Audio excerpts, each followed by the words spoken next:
In the quaint cul-de-sac where I lived, each house stood like sentinels of a bygone era, neat uniform and meticulously maintained. The kind of place that seemed serene on the surface, but harbored a simmering undercurrent of petty grievances and unspoken rules. It was a place where the wind carried whispers, and each whisper was laden with judgment. Right at the heart of this neighborhood universe reigned Karen, the self-appointed enforcer of harmony, the queen of conformity. She was a sight to behold, with her perfectly coiffed hair and eyes that registered every minute transgression. I often imagined that if she smiled too widely, the universe might realign itself in protest. Her domain was the HOA, and she wielded it with the precision of a surgeon and the fervor of a zealot. The day my puppy Max darted into our lives, a little bubble of chaos and joy, I knew it was only a matter of time before Karen's radar locked onto us. Max had a way of bounding through life with an exuberance that was infectious. To me, he was a blessing. To Karen, he was the beginning of the end. The first letter arrived with an inevitability that was both amusing and annoying, a polite reminder that dogs should not be barking after dusk. Max, being a puppy, found the nighttime air invigorating.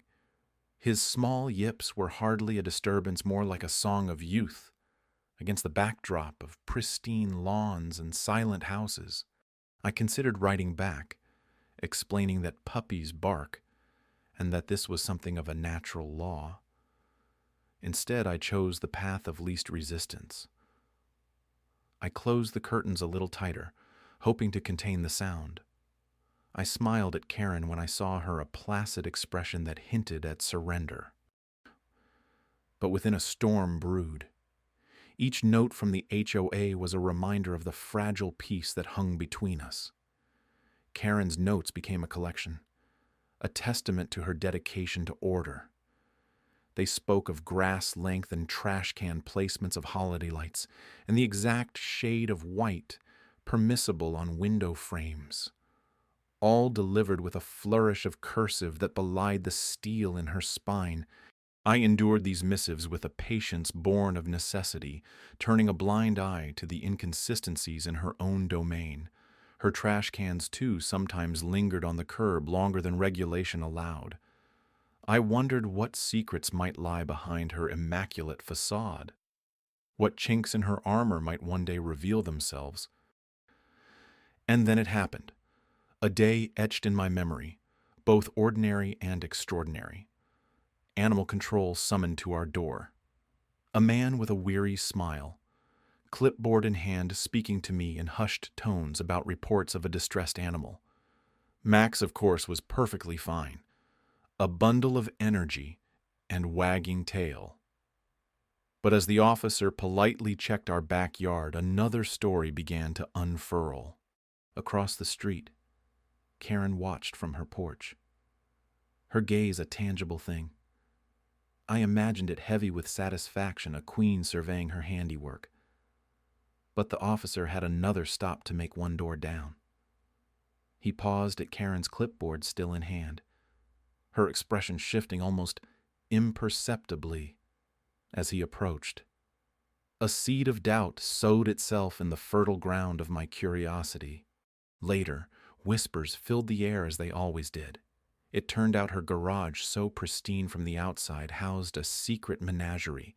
12 cats, sick and neglected, hidden behind closed doors. Ironic how the keeper of order harbored chaos herself. A small, quiet victory for Max and me.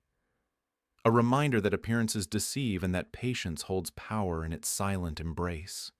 Karen stood on my doorstep, clipboard in hand, like a sentinel of suburban order. Her eyes were sharp, determined, a hawk surveying its kingdom. The HOA's latest crusader against perceived chaos. Her presence was a storm cloud brewing malevolence on an otherwise bright morning.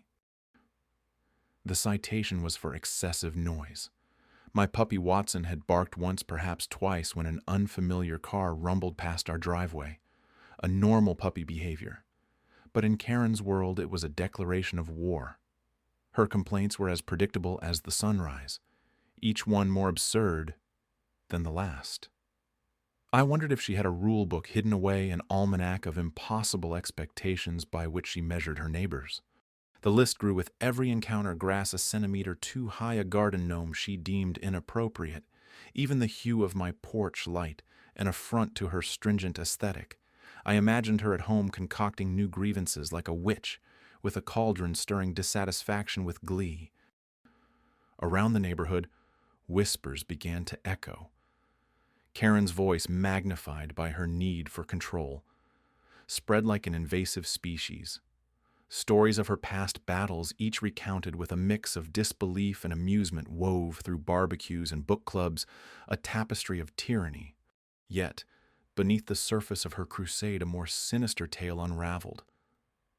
The cats. 12 souls hidden away in her garage. Their cries, a muted chorus, reached me in moments of quiet. A secret she guarded fiercely like a dragon, with a hoard of sickly treasure. Ironic that she, the enforcer of rules, harbored such chaos. The irony tasted bittersweet, like dark chocolate with a hint of sea salt. Deliciously satisfying, yet leaving one thirsty for more. I could sense her unraveling. Her eyes darted nervously, her composure cracking like thin ice under the weight of her own deceptions. The community, once a symphony of compliance, began to hum with curiosity. What else lay beneath her veneer of perfection? Her escalating fury was a mask for fear. I saw it in the twitch of her lips, the clench of her jaw. She was a queen defending her crumbling castle, desperate to keep the illusion intact. And in that desperation, she grew reckless. The air seemed charged, as if the universe held its breath, waiting for the inevitable clash. The moment when truth, cloaked in irony and wrapped in the absurdity of her rules, would shatter the illusions she had carefully constructed. In the eye of the storm, I stood quietly. I watched, listened, and waited. Karen's world was a house of cards, and I, guided by the gentle nudges of fate, had only to wait for the right moment to breathe. The sun was a pallid orb hanging in the sky, like a forgotten coin, casting a pale light over the neighborhood as I gathered my thoughts. From my window, I watched shadows stretch across the neatly paved streets, each house with its well-manicured lawn standing as a testament to a rigid, surface-level perfection. But beneath the facade, secrets festered, much like the clandestine gatherings of Karen's dozen neglected cats.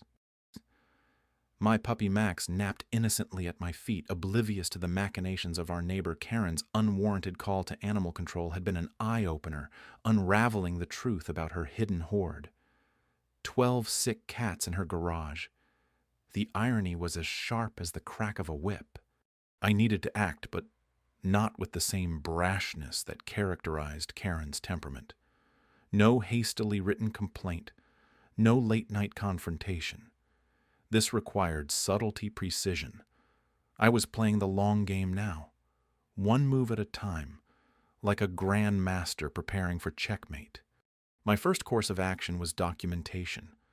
I began with photographs, the cluttered chaos of Karen's property, the array of unused litter boxes piled against her fence, the parade of cats that sometimes traipsed in and out when the garage door was left ajar.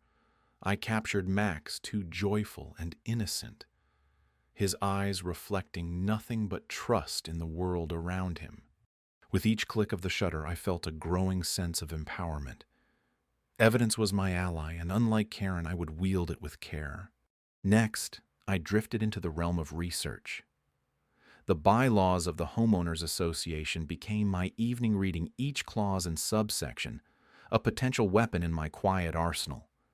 Karen had always been adept at weaponizing them against the unsuspecting. It was time she tasted a dose of her own medicine. The minutes ticked by, days stretching into a week, until I was ready, my plan as finely tuned as a maestro's symphony. I submitted everything to the HOA board. The photos, the notes, the bylaws she'd breached. The irony was delicious. Karen ensnared by the very rules she'd wielded like a cudgel. Then came the waiting. A tense quiet stretched over the neighborhood like the hush before a storm. Karen, oblivious, continued her routine. Her morning jogs the sharp clack of her heels on her driveway, her pointed glances that pierced the suburban calm. The board's response was swift. An investigation was warranted. They said into the conditions of Karen's garage and the welfare of the animals she harbored. The news spread quickly, whispers weaving through the community like tendrils of smoke. Finally, the day arrived. The board members gathered at Karen's doorstep, their expressions a mosaic of concern and authority. I watched from my window a silent observer as Karen opened the door, her face a canvas of confusion and indignation. The irony was a symphony in my ears. She had become the subject of scrutiny, the very predator caught in her own trap, while I stood on the periphery, the orchestrator of her downfall. Max nudged my leg, his tail wagging a gentle rhythm. Justice, it seemed, had its own way of restoring balance, like a river reclaiming its course after a storm. I turned my gaze back to the street, the sun now dipping below the horizon, casting a warm glow over the neighborhood. In the fading light, I felt a sense of peace settle over me, the quiet satisfaction of a battle won without ever raising a sword. As the morning sun filtered through my kitchen window, casting long shadows across the worn linoleum, I felt a sense of resolve settle in. The events of the past days had been a whirlwind, a tornado of accusations and revelations that left our community shaken. Karen's house, once so pristine and unassailable, now bore the stain of scandal.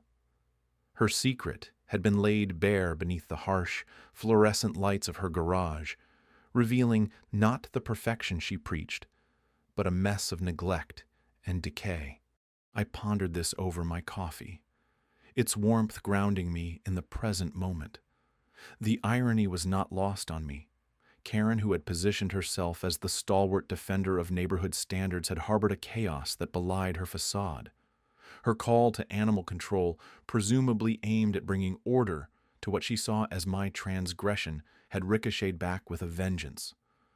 12 sick cats hidden away behind her immaculate front lawn and manicured hedges. It was almost poetic. The neighborhood spoke in hushed tones, whispers curling like tendrils of smoke through the cul-de-sacs and side streets. I listened without engaging, letting the chatter wash over me like a river over smooth stones. Karen's influence was waning, and the once untouchable queen of the HOA now stood exposed and vulnerable. I could have reveled in it, could have taken joy in her downfall. But I found no satisfaction in her suffering, only a cold sense of justice served. My path of retaliation did not lay in public humiliation or further scandal.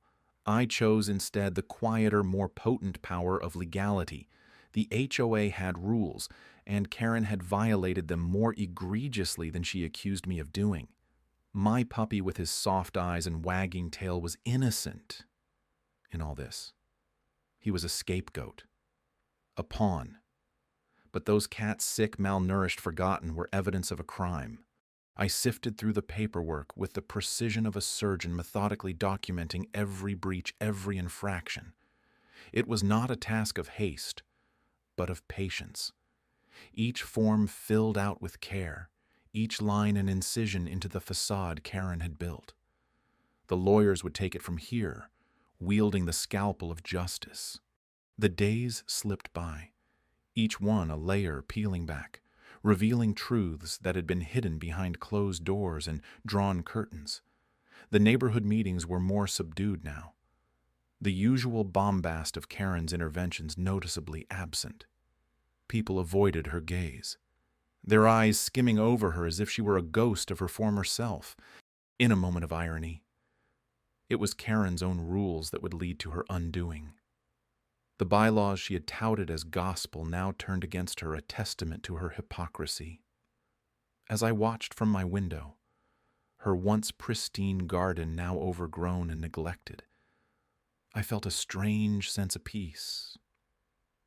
There was no triumph here, only the quiet resolution that comes from setting things right. The legal process would unfold at its own pace like the slow turning of seasons. In the meantime, life continued. My puppy frolicked in the yard, oblivious to the machinations of human conflict. His joy was a balm, his innocence a reminder of what truly mattered. In the end, it was not about revenge. It was about balance, about restoring a sense of harmony that Karen had disrupted. She had played her hand, and now the wheel had turned. As I watched the sun dip below the horizon, painting the sky in hues of orange and red, I felt the weight of it all lift, leaving behind only the quiet satisfaction of justice meted out by the very system she had sought to control. We stood there, a curious congregation under the colorless sky of the cul-de-sac, as the animal control officers quietly led the last of the cats out of Karen's garage. They moved with somber efficiency, cradling the sickly creatures in gentle arms. The air was thick with an odd cocktail of disbelief and vindication, a silent storm that swept through our neighborhood with chilling clarity. Karen's facade of superiority had crumbled spectacularly, leaving behind the stark reality she had fought so hard to conceal. Her weapons, the passive-aggressive notes, the petty complaints, and the piercing gaze of judgment lay like broken arrows at her feet. All the while, my puppy, oblivious to the undercurrents of human folly, napped peacefully in the safety of my shadow, a small emblem of innocence. In this unfolding drama, she stood apart from us, a solitary figure drowning in the shadows of her own making. Her eyes, once sharp and domineering, now seemed to search desperately for an anchor in the sea of our collective judgment. No more was she the overseer of our community's order. Now she was a cautionary tale, whispered about over fences and in hushed tones at block parties. Quietly, the neighbors murmured amongst themselves. I watched their faces, each a canvas of conflicting emotions, shock, satisfaction, even a hint of sympathy. It struck me how quickly the tides had turned. Just days ago, she had wielded her power with the precision of a butcher's knife. Now, the same community she had sought to control observed her with an almost clinical detachment, as if she were the latest exhibit in a suburban sideshow. The officers, having finished their task, approached me. Their expression was one of relief mingled with gratitude. They nodded a simple acknowledgement that spoke volumes.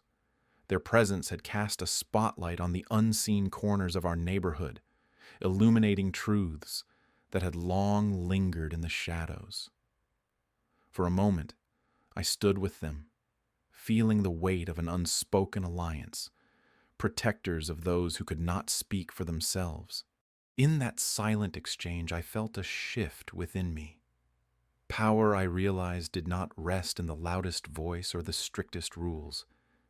It lay in the quiet conviction of justice, in the strength that comes from standing firm against the tide of indifference. Karen had thrived in chaos, but her downfall was scripted in her own inability to see beyond her narrow field of vision. A drizzle began to fall, softening the edges of the scene as if nature itself sought to cleanse the remnants of her reign. The neighbors began to disperse, taking with them the tale they would retell over countless coffee cups and barbecue grills. I lingered watching as Karen, now hunched and vulnerable, retreated into her house. The door closed behind her with the finality of a chapter ending. I turned to leave my steps light against the dampened pavement.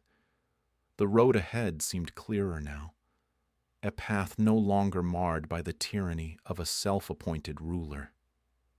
In my pocket, I felt the comforting weight of the puppy's leash, a reminder of small victories and the resilience of quiet strength. As I walked away, the clouds parted slightly, allowing a hesitant sunbeam to break through, casting a warm glow over the street. It was a sign, I thought, that the storm had passed, leaving behind a community ready to heal and grow anew. The past days had taught us all a lesson, one not of power, but of humanity.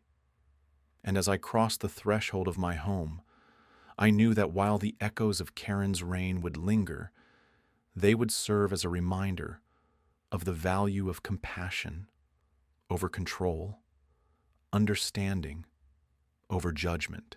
In the end, it wasn't Karen's voice that defined us, but the quiet, persistent hum of unity and resilience, a melody that at long last drowned out her discordant notes.